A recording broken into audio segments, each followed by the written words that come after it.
You know, we've all been told the same lie about productivity, that if you want to achieve more, you just need more willpower. You just need to grind harder.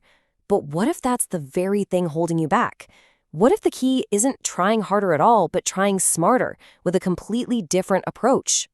Does this sound familiar? You've had a week of just nonstop work. You're constantly busy. But when Friday hits, you kind of look back and you're like, what did I actually accomplish? It's that awful sinking feeling of running on a hamster wheel. You know, all motion, no progress. It is just exhausting and deeply frustrating. And this is that weekly roller coaster, isn't it? It all starts on Sunday with all this motivation. You're making big plans. You feel totally unstoppable. But then by Tuesday, reality just slams into you. The to-do list is a mountain and you're just trying to survive. And then you get to Friday and it's not triumph. It's just burnout, leaving you wondering what went wrong. Again. So if that cycle feels familiar, listen. The problem isn't you. The problem is the tool you're using. And that tool is willpower. Let's break down exactly why it was never, ever going to work in the first place.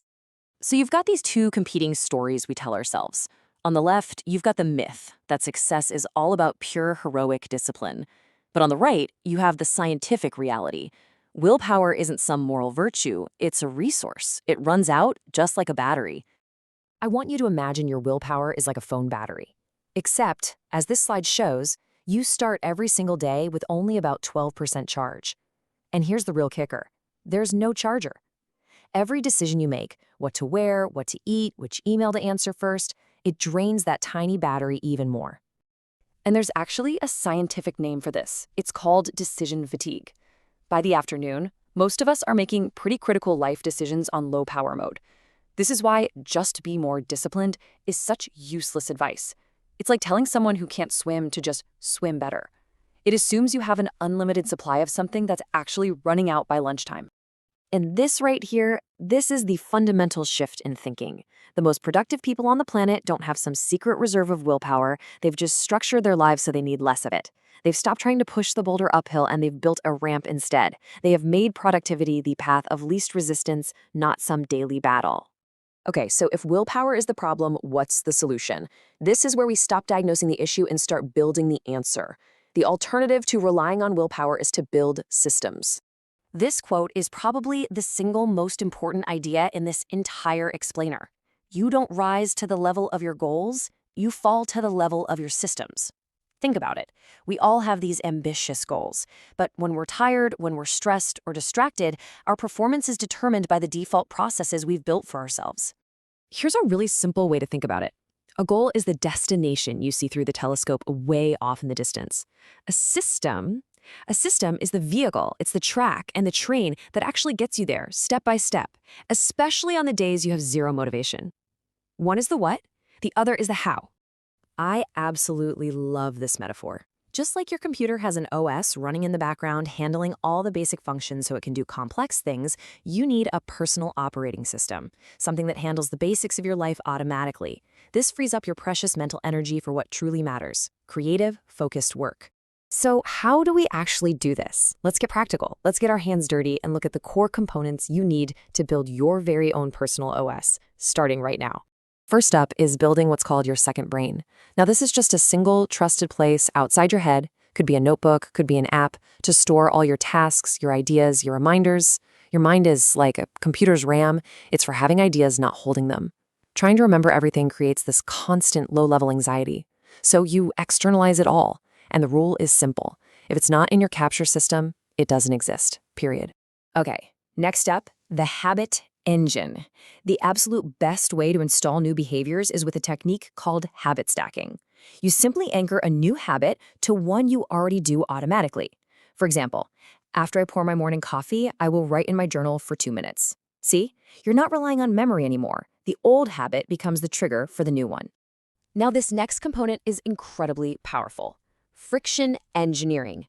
It's all about designing your environment. You make good habits almost effortless by reducing friction, like, say, laying out your workout clothes the night before.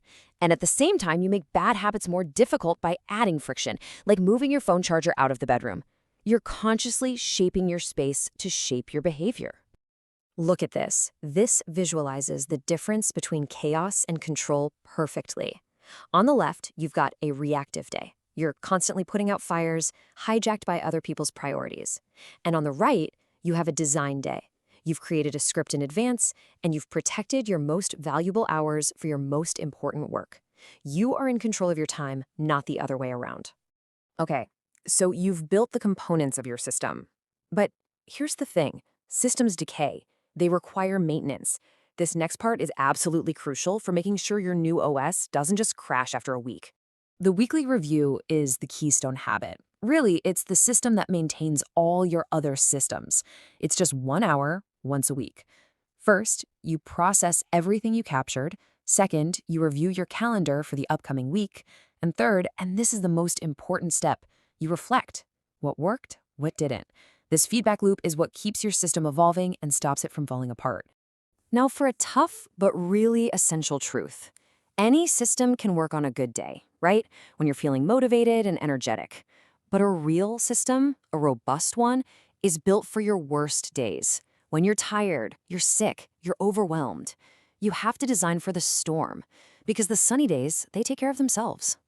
And this is the rule that will save you from a total collapse. You are going to have bad days. That's a slip. The key is to get right back on track the very next day. One missed workout, that's a slip. 2 in a row starts a skip. A whole week, and you're pretty much rebuilding the habit from scratch. So whatever happens, just show up tomorrow. Look, we both know that information without action is just entertainment. I don't want this to be just another explainer you watch and then forget. So let's turn all this talk into action. Here are your first 3 steps you can take starting tonight. This is it. This is your non-negotiable homework. Step 1, choose one tool, an app, a notebook, I don't care what it is, and make it your single official capture system. Step 2, define your minimum viable day. What is the absolute bare minimum you can do even on your worst day to still make progress? And step 3, open your calendar right now. Seriously, do it now. And schedule your very first weekly review. I'll leave you with this question.